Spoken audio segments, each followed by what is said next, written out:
Hello everyone, this is your business mathematics teacher and today we're gonna have a video discussion presenting a lesson number 9 in the second quarter entitled Profit and Loss. And second quarter lesson 9 business mathematics, profit and loss. But before that, I chose the optimistic as our core values because I know if you will be the seller in the type any type of business, profit and loss is part of the business life, no? So as a seller or any if you will be the owner, don't lose hope when you earn profit or you gain loss from any transactions. So you have to be optimistic or you have to think positive always because gaining loss or gaining profit is part of the business.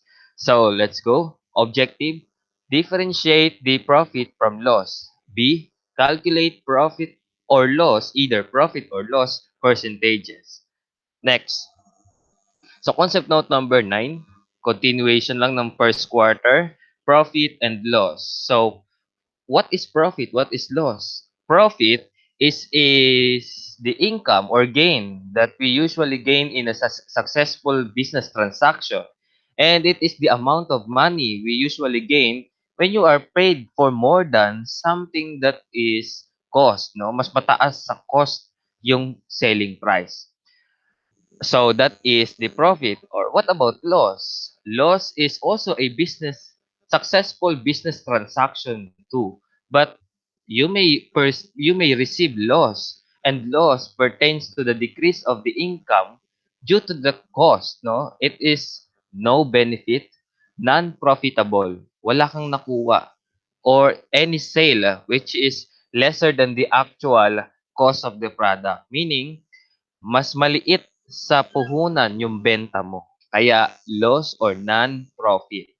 So profit and loss is usually happen in the business, even the online seller or the owner of the any company. So if you will selling a vitamin C, ayan, sa gilid. So the cost of these vitamins or the item is 180 pesos CP cost price. And the selling price dictated by the DTR is 200 pesos. So, kung mabenta mo siya, assuming that the item is sold, you will gain 20 pesos as profit. So, don't belittle 20 pesos from that item because if you have the loyal customer or distributor, let's say Mercury Drugs, and the Mercury Drugs offer or wishes to have a 1,000 bottles of vitamin C.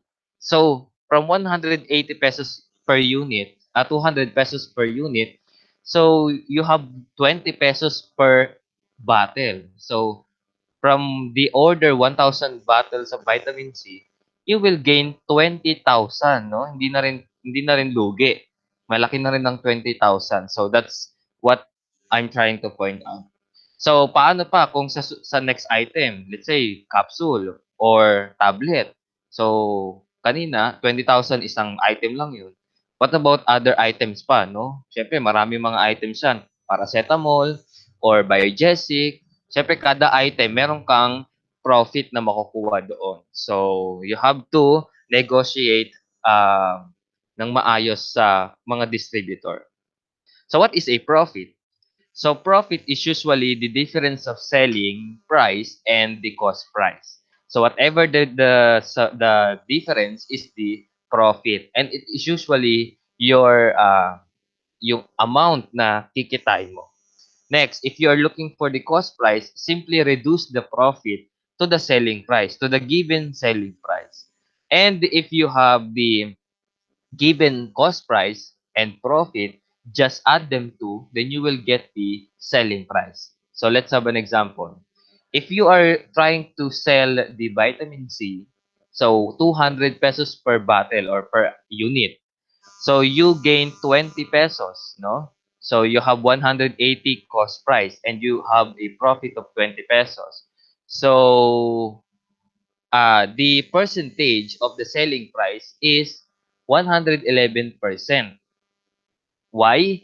Because it is the the total percentage of cost price and the profit percentage. So your profit is 11%, which is yung 20 pesos kanina, and plus 100% of cost price, then yung selling price mo sa item mo is 111%. Hindi na rin masama. You will gain profit that item.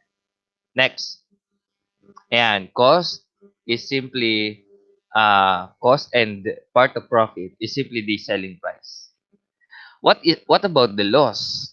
Loss is simply this difference of cost price and the selling price. So reduce the selling price to the cost price is the loss. While if the given is cost price and loss, just subtract them two and you will gain the selling price. Next, cost price is the selling price plus the value of loss. So gawin natin to. Next. So, assuming that you are selling the item, no, medicine, the cost price is 200 pesos. Pero nabenta mo lang ng 160 pesos. So, meron kang lugi na 40. Again, the formula, sabi ko kanina, loss is simply the difference of cost price and selling price. So, reduce 160 pesos selling price to the cost price. So, 160 i-minus mo sa 200, yun yung loss mo, 40 pesos. O, balik rin naman natin. If you are looking for the selling price, si 200 pesos na cost price, bawasan mo ng loss. Yun yung selling price, 160. O, balik rin naman natin. If you are looking for the cost price, o add mo lang ang selling price at ang loss na 40 pesos. So, 160 plus 40, 200. So, ganun lang siya paikot-ikot. So, wag malito. So, 40 pesos is 20% ng cost price na 200. Yan. So, based tayo sa cost price sa 100% and the selling price is 80%. Nabenta mo ng 80%, mababa talaga. So, may lugi ka na 20%. So, yan, 20%. Next, let us answer this problem. Suppose we have a product named Android phone, no? Mga binibentang cellphone, either Oppo, Lenovo, Realme, Huawei, and any kind of brand. And the cost price of this, let's say 10,000 pesos.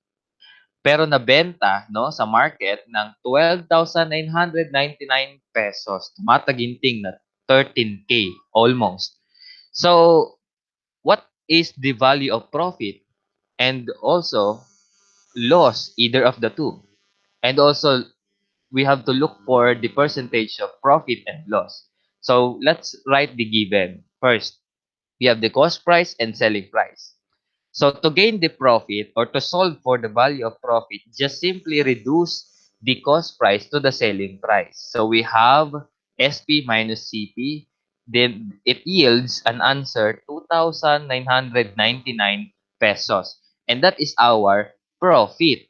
Okay, let's say the owner of the Android phone, no, the owner who sells the Android phone earns a profit 2,999. Then yung loss zero kasi the transaction of the business is successful. The transaction is profitable. So profit 2,999. Yung loss zero yon kasi hindi naman loss ang business transaction. Nag-gain pa nga ng profit. So, yan.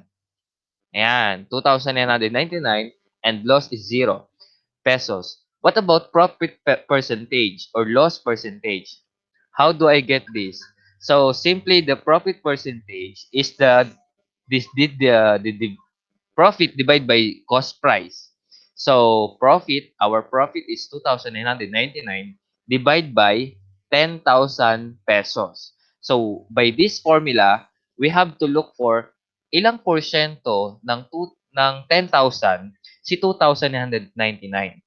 So by dividing the two, you will get the 0.2999 or 29.99%. Simply, the profit 2,999 pesos is 29.99% ng 10,000 pesos cost price. So, I wrote 30%, no? Para na rin kasi siyang 30%. Assuming na lang natin. And the loss percentage, since wala namang loss, 0%, no? Kasi the transaction is successful and it is profitable.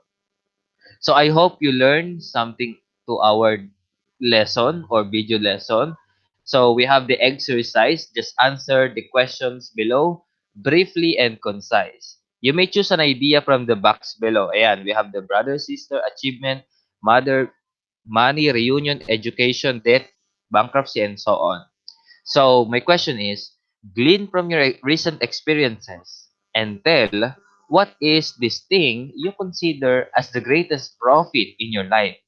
Ano yung pinaka greatest profit? Yung natamo mo, no? Next, what about the greatest loss in your life? No, what is this you considered greatest loss in your life and why?